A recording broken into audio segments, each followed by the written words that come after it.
So I'm going to start off by reading a poem, and then I'll tell you the story, because I know several of you asked. So our poem starts off today from Hafiz. The subject tonight is love. The subject tonight is love, for tomorrow night as well. As a matter of fact, I know of no better topic for us to discuss until we all die. So our subject today is love. So I want to tell you the story about my eye and why I'm sitting today.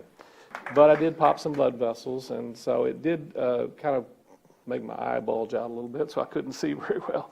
And I still got my balance off a little bit, so I may not be walking around a whole lot today. So I usually, for those of you who are new here, I usually walk a lot around the stage, as I'm told. So, hi Marilyn, welcome back.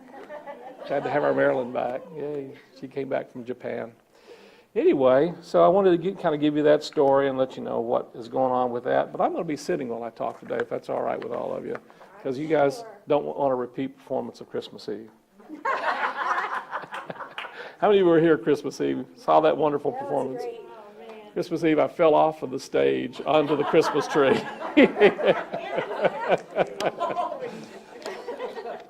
Oh, Lordy. I have some good stories to tell, don't I? We're spiritually adventurous. We are, yes. John 15:12, Jesus said, "This is my commandment, that you love one another as I have loved you." You know, our quest story starts off with a really very interesting awareness about, there's been a lot of research done on orphans in orphanage homes. And it's shown that those that don't really get, they get fed, they get their physical needs met, they're taken care of, they're clean and all that. But if they don't really get some kind of nurturing, then they don't grow, they don't develop. And many of them will actually die. And so one of the things that has been supposed is that they really absolutely have to have love in order to grow and thrive. And I really think that there's some truth in that, because I think we have an understanding that love is one of the most essential elements for all of us, although we don't know what it is most of the time. Wouldn't you agree?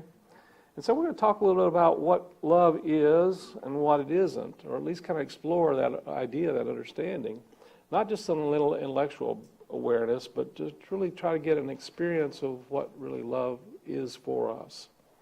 And one of the things that they talk about in the quest I think is really fascinating, and there's a conventional wisdom that would say that children improve simply because they're given massive amounts of love.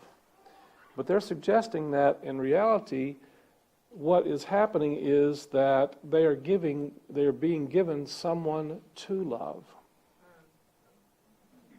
Because we understand that love in and of itself is an element, is an aspect, is a part of our unique divine nature. And it has to be released. And if it's not released, then we dwindle and we die. We're not fed and nourished because we're not allowing the love that is the divine essence of our nature to be expressed. We have a tendency to think it's the other way around. We have a tendency to think that we have to get love in order to be able to experience love. And where we're looking for love is, in the old country song, looking for love in all the wrong places, looking for love in too many faces. How many of you know that song? How many of you live that? We do, don't we? And so part of our learning to grow spiritually is to begin to get an awareness that love is not something that you necessarily get from out here. It's not a getting. And the moment that you move into an energy of feeling like you have to get love, you've actually blocked your own energy and awareness about it, your own experience of it. Love is always a giving. It's always a giving. And interestingly enough, it's a giving, but because we're spiritual beings, and a part of our work here is to express that nature, that divine essence of who and what we are. As creations of God, we are whole, we are complete, we are therefore, there's really nothing that needs to be added to us. in a real sense, there's actually nothing out in this world that we want or need. Nothing. Everything that we want or need actually is brought into our awareness and our experience from within us, and then it shows up out here in the world. But what we really need is not what is out here in the world. What we really need is the expression of that energy that attracts it, that draws it into our experience. And love is really much that. Love is really a magnet. It is really the thing that binds and attracts and really holds us and connects us together. It's what really is the very connecting glue of all things. It is the gravity of the universe. And all those who say that love sucks, well, there's some truth to that. If you really think about it from a point of attraction. Because it does draw, and it does attract. And so when we're in that energy of love, we're going to attract to us those things that are like that. Now, there's different understandings and levels of this thing that we call love. There's certainly the human level, and the human level of love is probably best described as codependence or manipulation. And so we receive true love only from the divine within our own nature. Only we allow it to pour forth from within us and through our own hearts. And when we do that, we become an energy vibration that is magnetic in its essence, that then draws to us experiences that validates that energy. But when we are trying to find love out there, we're actually putting out a vibration that says, I don't have it.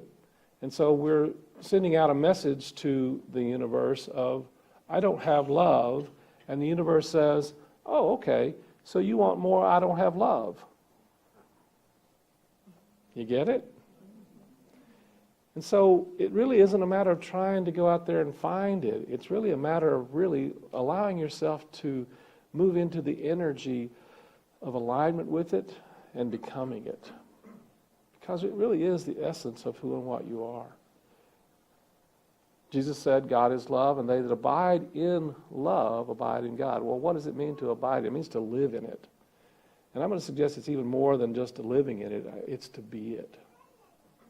To be the essence and the energy of love is one of the most important, significant missions that you and I have taken on as spiritual beings here. And it's like this. Love always exists. It always is. It's never changed. It doesn't waver. It doesn't fluctuate. It just is the absolute essence of all that is. And we have a tendency to think that there's some of it over here and some of it over there, and some more up this way or more with this person and less with that person. And the reality is, love in and of itself, when it comes from that divine nature, the divine source, it's unvarying. It doesn't change. It's eternal. It always exists. It always is ongoing. It's always present. We always have the energy and the consciousness, the power, the beauty of love right here, right now, in any given moment. I want to read to you from one of my favorite works that I've been really learning a lot from. I've been talking a little bit about this. It's called Whatever Arises, Love That by Matt Kahn. Highly recommend this work. We did a class on it long ago, just very transformative. He says, in every breath you take, love is always here. Throughout any personal encounter, love is always here. No matter what comes together or whatever is pulled apart, love is always here. In your greatest moment of achievement, or even in your darkest hour of uncertainty, love is always here. Whether in the aftermath of tragedy or in the presence of your highest triumph, love is always here.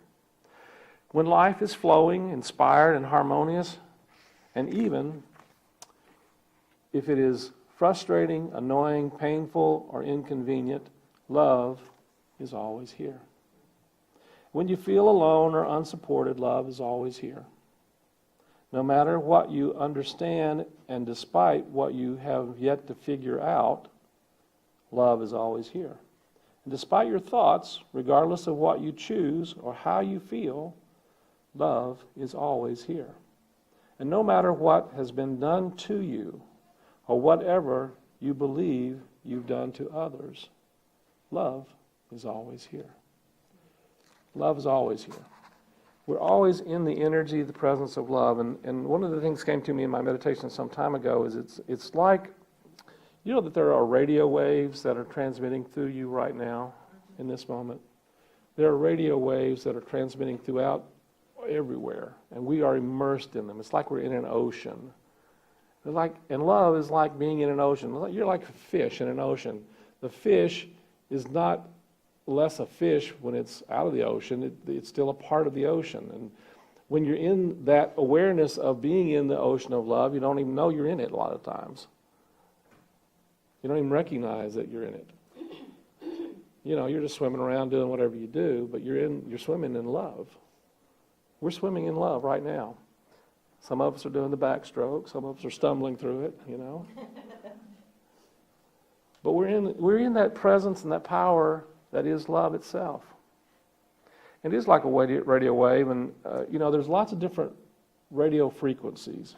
And you and I have the ability to either tune into the radio frequency of love or something other than love. And ultimately, there's two frequencies, according to the Course in Miracles. There's either the frequency of love or the frequency of fear. And the frequency of fear is basically a frequency that is, in a sense, trying to get back in tune with the frequency of love. It's a frequency that's actually trying to show us that we're really kind of heading off in a little bit different direction than what our true nature is. So when we're in that energy of fear, basically it's there to show us that we're not really aligning with our true nature. We're not aligning with that frequency of love. The frequency of love is always there. It's always present. And so when we are not really tuned into it or experiencing it in some form, in some way, it's not because it's disappeared. It's because we have shifted our channel a little bit so that we're not in alignment with it, so that we're not allowing it to express through us in some form, in some way. And if we are trying to find it out here in the world, that in itself is fear. It's a belief that we don't have it. It's a belief in separation, right? And so our work really is to just continually remind ourselves to move back into that awareness of who and what we truly are and allow that energy to radiate through us. One of my favorite definitions of love is from M. Scott Peck, who wrote the amazing book, The Road Less Traveled. And he said that love is the will to extend oneself for the purpose of nurturing one's own or another's spiritual growth. I'm going to read that again because it's a powerful awareness and understanding about love. Love is the will to extend oneself for the purpose of nurturing one's own or another's spiritual growth. So I like this understanding about extending. That's basically, it's about expressing our self. When I think about the self he's talking about, he's really talking about the self with a capital S. It's the willingness to extend our unique divine nature, our Christ nature, in such a way that we are expanding and enhancing either our own soul development, our own spiritual growth, or helping to assist in the spiritual growth of someone else out here in the world.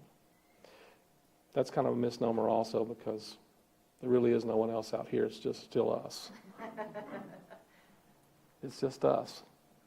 We're all in this, and we're all a part of this, and we're all one in this. And so when I'm loving someone, ultimately I'm loving myself. We have this tendency to think that we have this question, how can I get more love? You can't. It's impossible. You can never get more love. Well, that may seem depressing to some of you. That's because you think that love is somehow limited, but love is unlimited. And when love is unlimited, it is absolutely everywhere present, and there's no more that you need to get. What we need to do is tune into it and share it. Find a way to share it. Find a way to express it. Find a way to be in it, of it, and radiate it. Now, it's not an easy thing to do because the world tells us over and over again that we got to, how we're supposed to be loved and how we're supposed to get loved. And we've been taught and trained from the very beginning of our existence here in this world that we have to do something in order to get love. And, it's kind of a fool's errand if you think about it. Because ultimately we're never going to get more love because we're already amazingly loved. And your song this morning was really quite beautiful just a moment ago. I love it. It says, there's nothing you can do to actually earn more love. There's absolutely nothing. It's just unlimited. That's what divine love truly is. That's what the love that Jesus held and held for us was. There were no conditions. He wasn't asking for anything in return. You see, we have a tendency to believe that we have to have a focal point for our love. We have a tendency to believe that there has to be some focus that our love goes to. Either a person or a circumstance or a situation. And I'm going to suggest to you that those are not really love. I mean, there are human love, and it's a level of love. It's a value, and it's better than, it's better than hate. It's better than fear. It's better, and it does kind of bring us together. It does connect us, but it's not what true love really is. Ultimately, that's codependency. And we all have, if you're in a body, you are to some extent codependent. I absolutely know that. So you can buy that or not, it's okay. I'm not attached. You okay back there? Okay, good. But loving others is ultimately one of our most important things that we do. But if we do it from an energy and a consciousness of loving others so that, if there's ever a so that, it's not really love. Now we do that, don't we? We all have our so that. What are some of our so that's? Let me talk a little bit about that. You see, ultimately loving others, here's some examples of so that. Bargaining. If you love me, I'll love you. Deal? We think that's love. And then there's manipulation. If you love me, you'll do this for me. If you'll love me, you'll be this way for me. And I'll love you if you love me, and if you give me what I want. And if you don't love me, and I don't love you. Isn't that wonderful? That's a great little bargain we have going, isn't it? But it's not really love. It really isn't. It's not what Paul calls perfect love. He said perfect love casts out fear. Perfect love casts out fear. And ultimately, perfect love has no focus. It has no object. Perfect love is simply an essence and an energy of love. And it's not focused on a particular person or situation or circumstance or having things be the way we think they're supposed to be. True love, perfect love, is simply emanating an essence of absolute benevolence, goodwill, positive regard, positive appreciation, significant care and compassion, both for the other, because ultimately the other is us. When we love others, we're actually loving ourselves. And we love ourselves, we're actually loving others. Can't get around it. It really is the essence of what love truly is. One of the things that I have taught, there's a couple other here I will talk about that, here's another good one that, we love to play with. We sometimes think that controlling is love. You know, if I can correct you and make you right again, and make you the way you're supposed to be. Know that one? You know, we have a choice. We can tune in the energy of the frequency of making people right. And what's wrong with What's wrong with that? Because we know, right? We know how people are supposed to be. But what if we live in this amazing universe that's already perfect? And what if the people that we're with are already perfect? No, that can't be true. See, we have two choices. We either correct or we connect. And we're not going to do both. Which one do you think is a loving thing to do?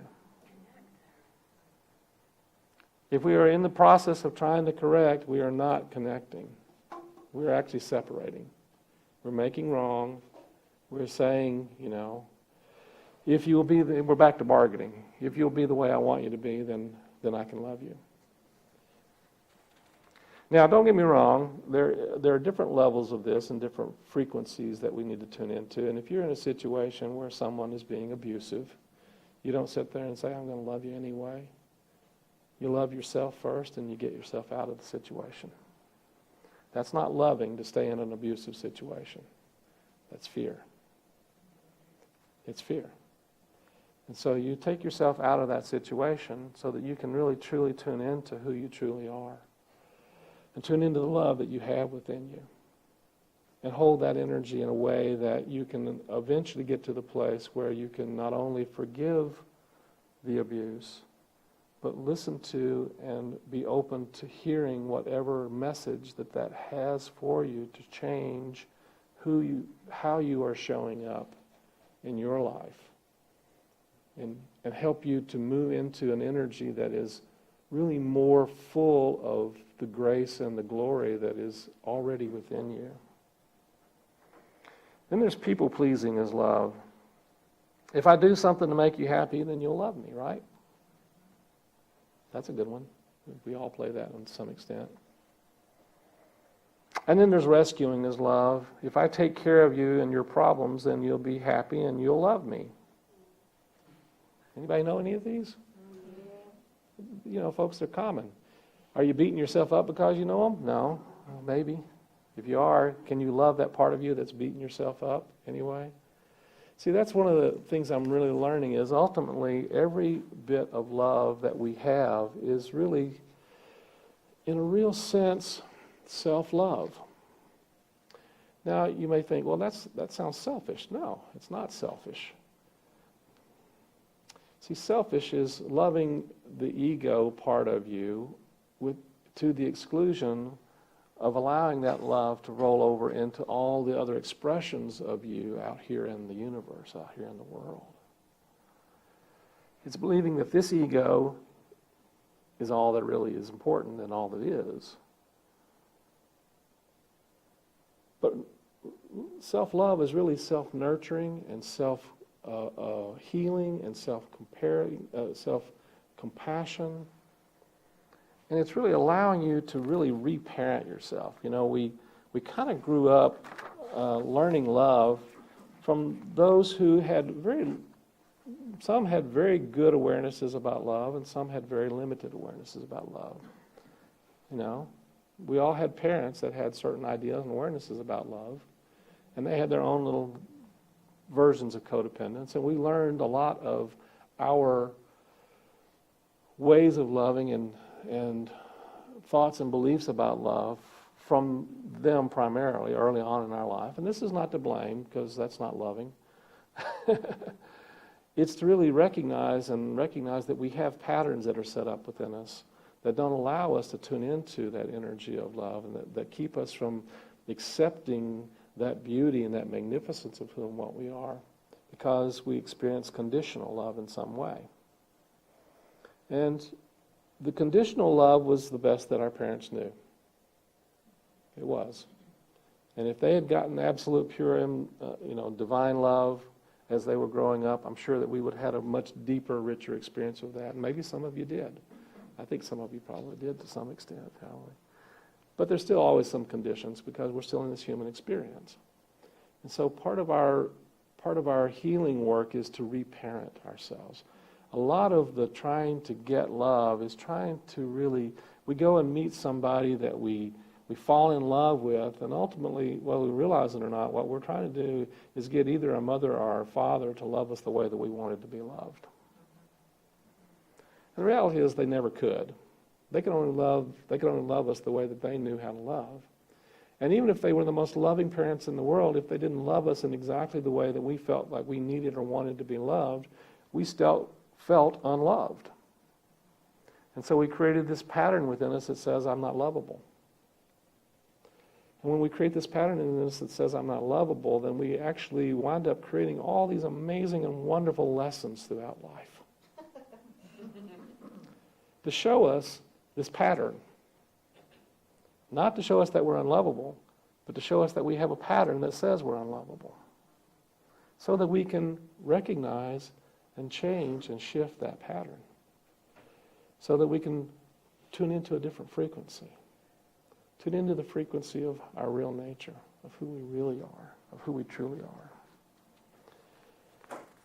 Love doesn't really need a focus, but if there is a focus, it would be on the essence of our true nature, loving the divine within us.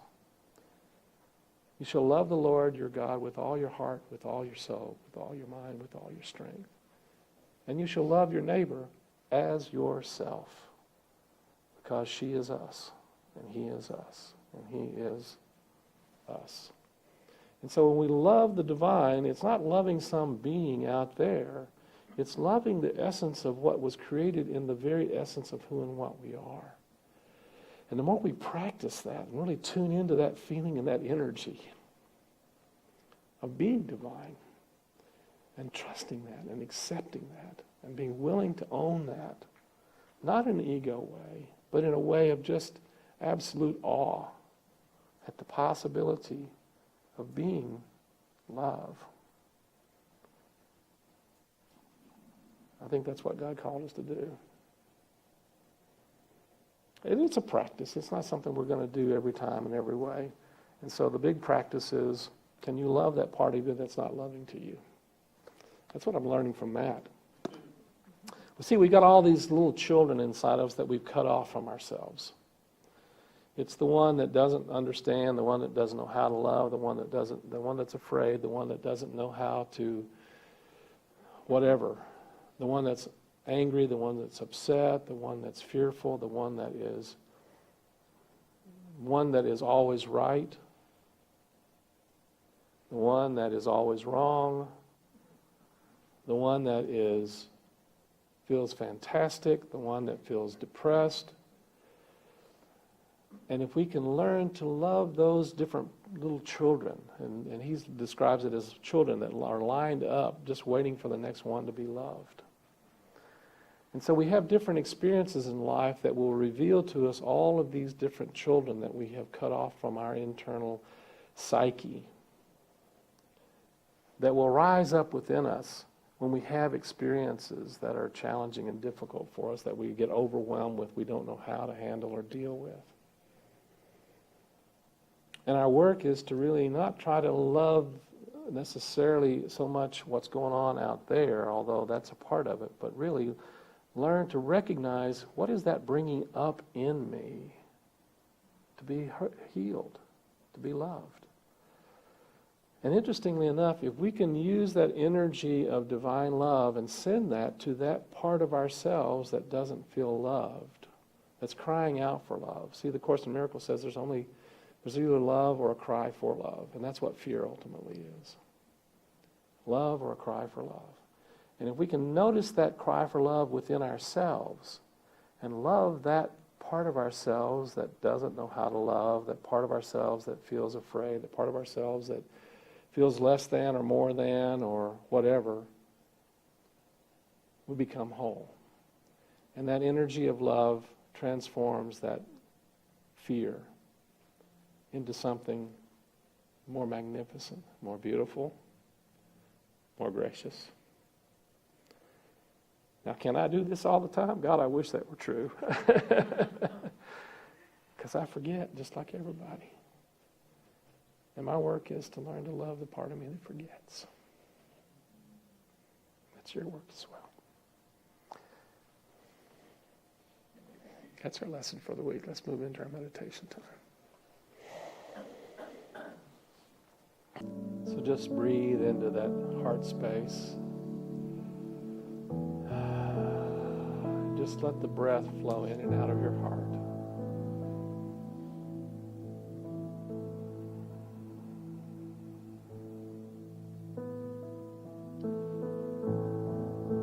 The heart has an electromagnetic energy that is 60 times more amplitude than the brain.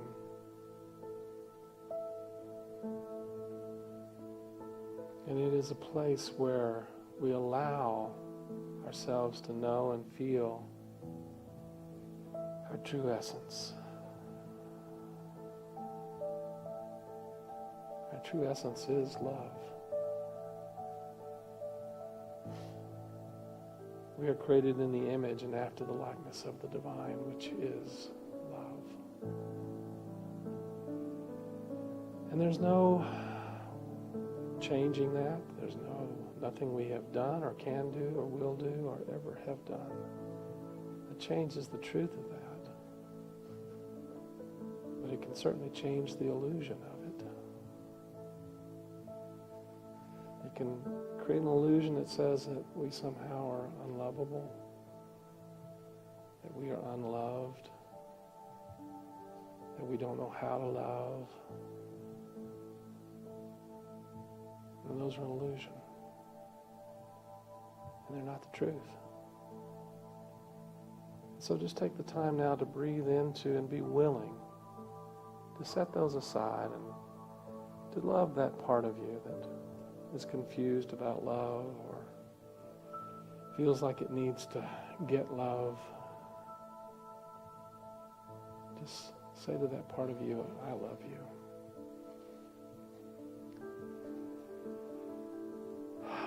And just feel that flowing from your heart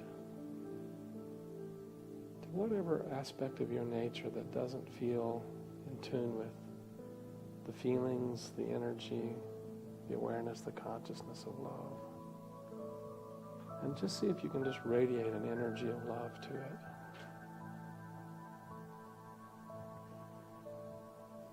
There's a part of you that feels fearful, afraid, or even feeling sick or hurt in some way. Just know that that is coming up in you to receive the love that only you can give. And every cry for love within you is ultimately a cry for the love you have in your own heart. And to share it, to expand it, to radiate it.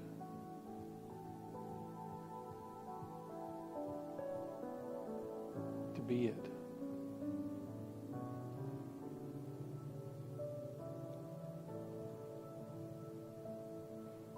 Let your heart feel the expansion of the energies of love, and just be willing to let it flow, regardless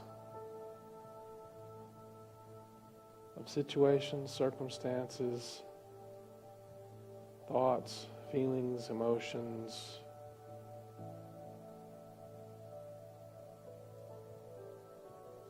Love is here. Love is in you. Love is loving you. Love is expressing as you, through you, for you, with you, always. You are love.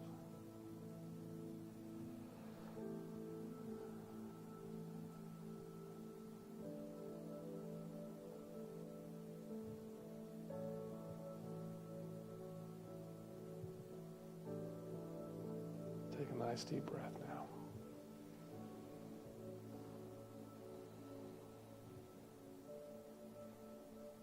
Let the feeling of love and gratitude continue.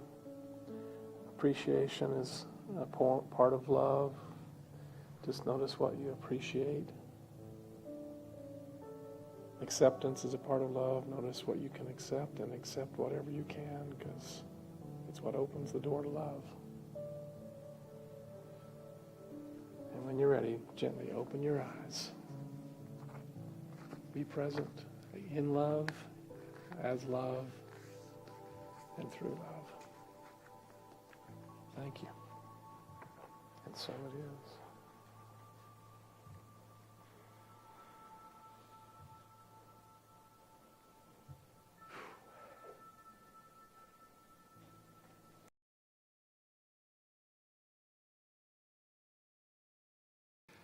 We at Unity in the Heart of Austin are committed to inspiring people to awaken to their unique divine nature through spiritual teachings, through heart-to-heart connections, through prayer, and through sacred service.